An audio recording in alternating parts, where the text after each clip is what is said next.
যুদ্ধবিধ্বস্ত গাজার বাসিন্দাদের জন্য $404 মিলিয়ন মানবিক সহায়তার ঘোষণা দিয়েছেন secretary of state Antony Blinken. মঙ্গলবার জর্ডানে গাজার জন্য জরুরি সহায়তা বিষয়ক এক সম্মেলনে তিনি এই ঘোষণা দেন। অনুষ্ঠানে জাতিসংঘের মহাসচিব অ্যান্টোনিও গুটেরেস বলেছেন, গাজায় যুদ্ধবিরতির এখনই চূড়ান্ত সময়। একটি চুক্তিতে পৌঁছাতে উভয় পক্ষকে আহ্বান জানান তিনি। যে কোনো মূল্যে গাজায় ত্রাণ প্রবেশে বাধা দূর করার আহ্বান জানান জর্ডানের বাদশাহ দ্বিতীয় আবদুল্লাহ। এর আগে তেল আভিভে অ্যান্টনি ব্লিনকেন বলেন, যুদ্ধবিরতির বিষয়টি এখন হামাসের উপর নির্ভর করছে। হামাসের হাতে আটক ইসরায়েলি জিম্মিদের স্বজনেরা মঙ্গলবার তেল আভিভের একটি হোটেলের বাইরে বিক্ষোভ করেন, যেই হোটেলে ইসরায়েলি কর্মকর্তাদের সঙ্গে বৈঠকে বসেন স্টেট সেক্রেটারি অ্যান্টনি ব্লিনকেন। এ সময় বিক্ষোভকারীরা ব্লিনকেনকে যুদ্ধবিরতি চুক্তি মেনে নিতে এবং জিম্মিদের ফিরিয়ে আনার জন্য ইসরায়েলের সরকারকে চাপ দেওয়ার আহ্বান জানান।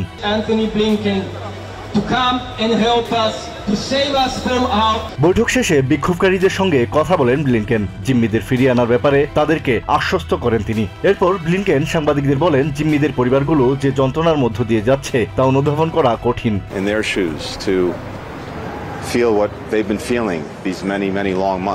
প্রেসিডেন্ট বাইডেনের উত্থাপিত যুদ্ধবিরতির প্রস্তাবের বাস্তবায়ন, জিম্মিদের মুক্তির জন্য সর্বোত্তম উপায় উল্লেখ করে ব্লিনকেন বলেন, নিরাপত্তা পরিষদে সবাই ওই প্রস্তাবে সমর্থন দিয়েছে।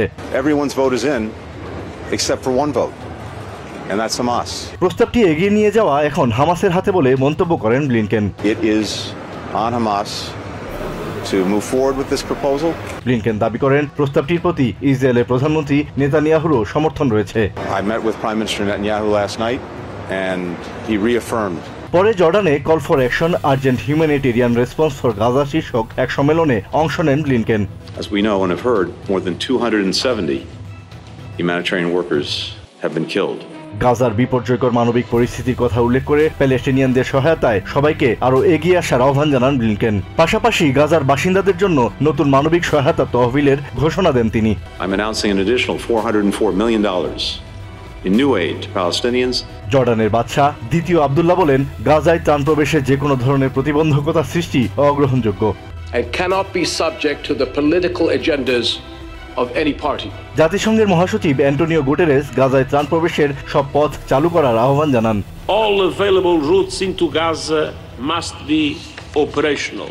তিনি বলেন, গাজার সংকট মাত্রা ছাড়িয়ে গেছে।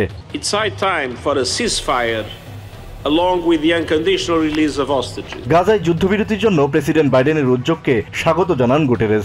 I welcome the peace initiative recently outlined by President Biden. Asad real, TVN 24 news desk. জাতিসংঘ নিরাপত্তা পরিষদে পাশ হওয়া যুদ্ধবিরতির প্রস্তাবে সম্মত হামাস এবং এ নিয়ে বিস্তারিত আলোচনার জন্য প্রস্তুত। মঙ্গলবার হামাসের ঊর্ধ্বতন কর্মকর্তা সামি আবু জুহরির বরাত দিয়ে বার্তা সংস্থা রয়টার্স এই তথ্য জানিয়েছে। জুহরি বলেন, যুদ্ধবিরতি বিষয়ক প্রস্তাবের সকল ধাপ ইসরায়েল সুস্পষ্টভাবে মেনে চলবে কিনা ওয়াশিংটনকে তা নিশ্চিত করার দায়িত্ব নিতে হবে। গাজায় যুদ্ধবিরতির জন্য জাতিসংঘের নিরাপত্তা পরিষদে পাশ হওয়া প্রস্তাব মেনে নিয়েছে হামাস। মঙ্গলবার হামাসের ঊর্ধ্বতন কর্মকর্তা সামি আবু জুহরির বরাত দিয়ে বার্তা সংস্থা রয়টার্স এই খবর নিশ্চিত করে। জুহরি বলেন, জাতিসংঘে পাশ হওয়া প্রস্তাব অনুযায়ী যুদ্ধবিরতি, বন্দি বিনিময় ও গাজায় ইসরায়েলি সেনা পূর্ণ প্রত্যাহার সব বিষয়ে হামাস সম্মত। তবে ইসরায়েল এই প্রস্তাব মেনে নিয়ে সেই অনুযায়ী কাজ করবে কিনা তার নিশ্চয়তা দেওয়ার দায়িত্ব আমেরিকার। জুহরি আরও বলেন, জাতিসংঘের প্রস্তাব মেনে ইসরায়েলকে অবিলম্বে যুদ্ধ বন্ধ করায় সম্মত করতে এবং তাদের প্রতিশ্রুতি পূরণে আমেরিকাকে কঠিন পরীক্ষার সম্মুখীন হতে হচ্ছে। হামাসের এই প্রস্তাবের সম্মতির বিষয়টি বিভিন্ন দেশ ইতিবাচকভাবে দেখছে, তবে ইসরায়েলের পক্ষ থেকে এখন পর্যন্ত কিছু জানানো হয়নি। এদিকে নিরাপত্তা পরিষদে প্রস্তাব পাশ হওয়ার পরও গাজায় হামলা অব্যাহত রেখেছে ইসরায়েলি বাহিনী। সোমবার গাজার মধ্য ও উত্তরাঞ্চলে ইসরায়েলি বাহিনীর হামলায় শিশুসহ অন্তত 11 জন নিহত হয়েছেন। ধারাবাহিক হামলা ও ত্রাণ সংকটে দুর্বিষহ পরিস্থিতি তৈরি হয়েছে উপত্যকা জুড়ে। ইসরায়েলি সেনারা রাফা ক্রসিং বন্ধ করে দেওয়ার পর পরিস্থিতি আরও জটিল হয়ে উঠেছে। European civil protection and humanitarian aid operations জানিয়েছে, এই মুহূর্তে ইজিপ্টে গাজাবাসীর জন্য 2000 ট্রাক মানবিক ত্রাণ প্রস্তুত রয়েছে। রাফা ক্রসিং বন্ধ থাকায় তা গাজায় প্রবেশ করতে পারছে না। সোমবার আল জাজিরার ফ্যাক্ট চেকিং এজেন্সি স্যাটেলাইট ছবি যাচাই করে নিশ্চিত করে, রাফা ক্রসিং এর ইজিপশিয়ান লজিস্টিক্স জোনে বিপুল সংখ্যক ত্রাণবাহী ট্রাক পার্ক করা রয়েছে। Adeline Shreya, TVN 24 news desk. গাজায় যুদ্ধবিরতির জাতিসংঘ নিরাপত্তা পরিষদের প্রস্তাবটি কয়েকটি সংশোধনীর শর্তে মেনে নিতে রাজি হামাস। এসব সংশোধনীর মধ্যে আছে গাজা উপত্যকা, রাফা ক্রসিং এবং ফিলাডেলফিয়া ক্রসিং থেকে ইসরায়েলি সেনা সম্পূর্ণভাবে প্রত্যাহার করা। আল জাজিরা সহ বিভিন্ন গণমাধ্যম বলছে, হামাস নেতা ইসমাইল হানিয়া কাতারের প্রধানমন্ত্রী ও পররাষ্ট্রমন্ত্রী এবং ইজিপ্টের মধ্যস্থতাকারীদের কথা জানিয়েছেন। রাজনৈতিক বিশ্লেষক মারওয়ান বিশারা বলছেন, হামাসের এই প্রতিক্রিয়া টেকসই যুদ্ধবিরতির সম্ভাবনার পথে একটি ইতিবাচক সুসংবাদ। ইন্টারন্যাশনাল ক্রাইসিস গ্রুপের বিশ্লেষক মায়া আঙ্গার বলেন, গাজায় যুদ্ধবিরতির প্রস্তাবে নিরাপত্তা পরিষদের অনুমোদন খুবই গুরুত্বপূর্ণ।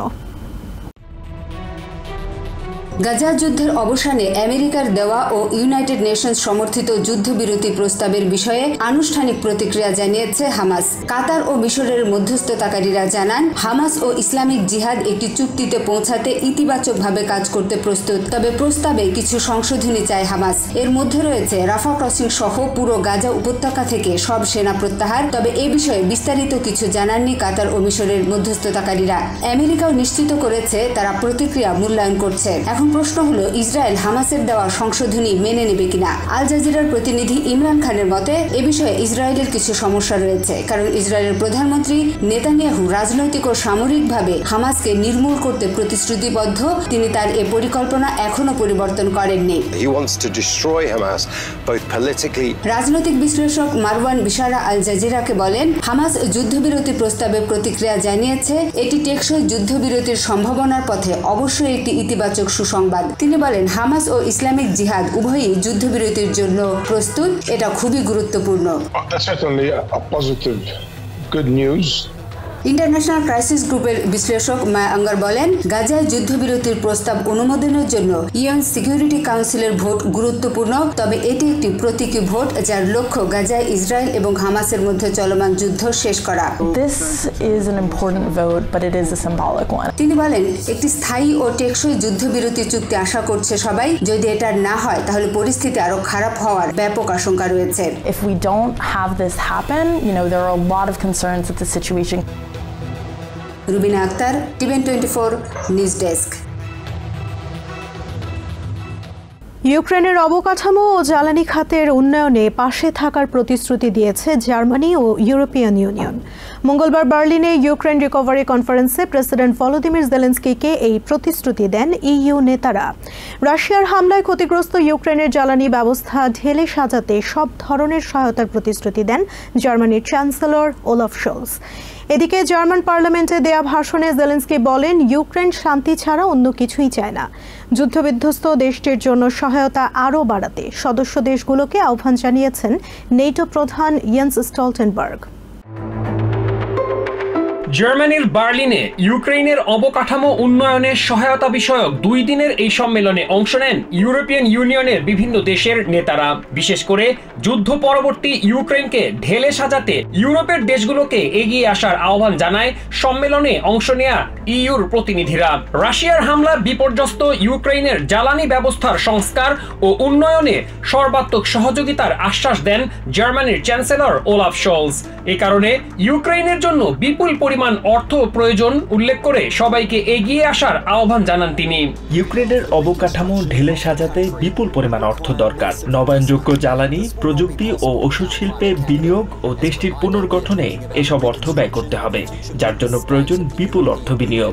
ইউক্রেনের জন্য ব্যাংকগুলোর কাছ থেকে $1.5 বিলিয়ন সহায়তা পাওয়ার প্রতিশ্রুতি দেন ইউরোপিয়ান কমিশনের president Ursula von der Leyen. সম্মেলনে মিত্র দেশগুলোর কাছ থেকে পাওয়া প্রতিশ্রুতিকে স্বাগত জানান ইউক্রেনের প্রেসিডেন্ট ভলোদিমির জেলেনস্কি। তিনি বলেন, বন্ধু রাষ্ট্রগুলোর সহায়তা ও ঐক্যের মধ্য দিয়ে ইউক্রেন সব বাধা দূর করে এগিয়ে যেতে চায়। পরে জার্মানির পার্লামেন্টে ভাষণ দেন ইউক্রেনের প্রেসিডেন্ট। সেখানে তিনি বলেন, ইউক্রেন শান্তি ছাড়া অন্য কিছুই চায় না। ইউরোপে তিনি আর যুদ্ধ দেখতে চান না বলে জানান জেলেনস্কি। Чи є в нас якась інша континентальна мрія? ইউরোপ সহ নিয়মতান্ত্রিক বিশ্বে আমাদের লোকজনকে রক্ষা করা ছাড়া অন্য কিছু ভাবার সুযোগ নেই। রাশিয়া এক্ষেত্রে ব্যতিক্রম স্বপ্ন দেখছে। তারা একা সবার বিরুদ্ধে অবস্থান করছে। তাদের এই অবস্থার পরিবর্তন আনতে আমাদের সবাইকে ঐক্যবদ্ধভাবে কাজ করতে হবে, কেননা আমি মনে করি এমন কোনো প্রাচীর নেই যার পতন হবে না। ইউরোপে শান্তি প্রতিষ্ঠায় আমাদের নেতৃত্ব ও ইউক্রেন একসাথে কাজ করবে, আর তেমনটা হলেই ইউরোপ যুদ্ধমুক্ত হবে। এদিকে ইউক্রেনের জন্য নেটোকে বিরতিহীন সহায়তা নিশ্চিত করার আহ্বান জানিয়েছেন এর সেক্রেটারি জেনারেল ইয়েন্স স্টলটেনবার্গ। লাটভিয়ার রাজধানী রিগায় দেয়া বক্তব্যে তিনি বলেন, ইউক্রেনের জন্য বাধাহীন সহায়তা নিশ্চিত করতে সংঘবদ্ধভাবে সদস্য দেশগুলোকে কাজ করতে হবে। নিরাপত্তা ও প্রশিক্ষণ সহায়তার পাশাপাশি ইউক্রেনের জন্য অর্থ সহায়তায় এগিয়ে আসার আহ্বান জানান Stoltenberg. And also to agree a long-term financial commitment to Ukraine. Masum Hasan, TVN 24 news desk. Federal অস্ত্র মামলায় প্রেসিডেন্ট জো বাইডেনের ছেলে হান্টার বাইডেনকে দোষী সাব্যস্ত করেছে জুরি বোর্ড। এই মামলায় 3 দফা অভিযোগের সবকটিতেই তাকে দোষী সাব্যস্ত করা হয়েছে। হান্টার বাইডেনের পক্ষে বিপক্ষে যুক্তিতর্ক উপস্থাপনের পর জুরি বোর্ড 2 দিন ধরে বিচার বিশ্লেষণ করে এই রায় দিয়েছে। পরবর্তী 120 দিনের মধ্যে এই মামলার সাজা ঘোষণা করার কথা জানিয়েছেন বিচারক। এক বিবৃতিতে আদালতে যে কোনো সিদ্ধান্ত মেনে নেওয়ার কথা জানিয়েছেন প্রেসিডেন্ট জো বাইডেন। প্রেসিডেন্ট বাইডেনের ছেলে হান্টার বাইডেনের বিরুদ্ধে অভিযোগ, 2018 সালে মাদকাসক্ত অবস্থায় ডেলাওয়ারের উইলমিংটনের আগ্নেয়াস্ত্রের একটি দোকান থেকে তিনি একটি রিভলভার কিনেছিলেন। আগ্নেয়াস্ত্রটি নিজের কাছে রাখার অনুমতি চেয়ে সরকারি আবেদনপত্র পূরণ করার সময় তিনি নিজের মাদকাসক্তি সম্পর্কে মিথ্যা তথ্য দেন। মাদক সেবনরত অবস্থাতেই 11 দিন অবৈধভাবে নিজের কাছে আগ্নেয়াস্ত্রটি রেখেছিলেন হান্টার বাইডেন। উইলমিংটনের আদালতে আলোচিত এই মামলায় হান্টার বাইডেনের পক্ষে বিপক্ষে যুক্তিতর্ক উপস্থাপন শেষে সোমবার আদালতে উপস্থাপিত সার্বিক তথ্য প্রমাণ বিচার বিশ্লেষণে বসেন জুরিরা। মঙ্গলবারও জুরিদের আলোচনা চলে। মঙ্গলবার 3 ঘন্টা আলোচনার পর মামলার 3টি অভিযোগে হান্টার বাইডেনকে দোষী সাব্যস্ত করেছে জুরি বোর্ড। অভিযোগ 3টি হলো অস্ত্র কেনা সম্পর্কে মিথ্যা তথ্য, federal fire armed licensed dealer সম্পর্কে মিথ্যা তথ্য দেয়া এবং মাদকাসক্ত অবস্থায় বেআইনিভাবে অস্ত্র নিজের কাছে রাখা। আইন বিশেষজ্ঞরা বলছেন 3টি ফেডারেল অভিযোগে দোষী সাব্যস্ত হওয়ায় সর্বোচ্চ 25 বছরের কারাদণ্ড হতে পারে হান্টারের। তবে যেহেতু তিনি প্রথমবারের মতো এমন অভিযোগে দোষী সাব্যস্ত হয়েছেন, সেক্ষেত্রে কারাদণ্ড না দেয়া হলে $750,000 পর্যন্ত জরিমানাও হতে পারে তার। জুরি বোর্ড দোষী সাব্যস্ত করে রায় দেওয়ার পর বিচারক জানিয়েছেন আগামী 4 মাসের মধ্যে এই মামলার চূড়ান্ত রায় দেওয়ার বিধান রয়েছে। সেক্ষেত্রে মধ্য অক্টোবরের আগেই আলোচিত এই মামলার রায় ঘোষণা হবার সম্ভাবনা রয়েছে। এদিকে জুরি বোর্ডের রায়ের পর এক বিবৃতিতে প্রেসিডেন্ট জো বাইডেন জানিয়েছেন এই মামলায় যে কোনো পরিণতি মেনে নেবেন তিনি এবং আইনের প্রতি তার শ্রদ্ধা রয়েছে। নিজের ছেলেকে ভালোবাসেন বলেও বিবৃতিতে জানান প্রেসিডেন্ট। রিজওয়ান কাদের, TVN 24 news desk. New York থেকে সম্প্রচারিত TVN 24 টেলিভিশন বিশ্বজুড়ে বাঙালির কণ্ঠস্বর।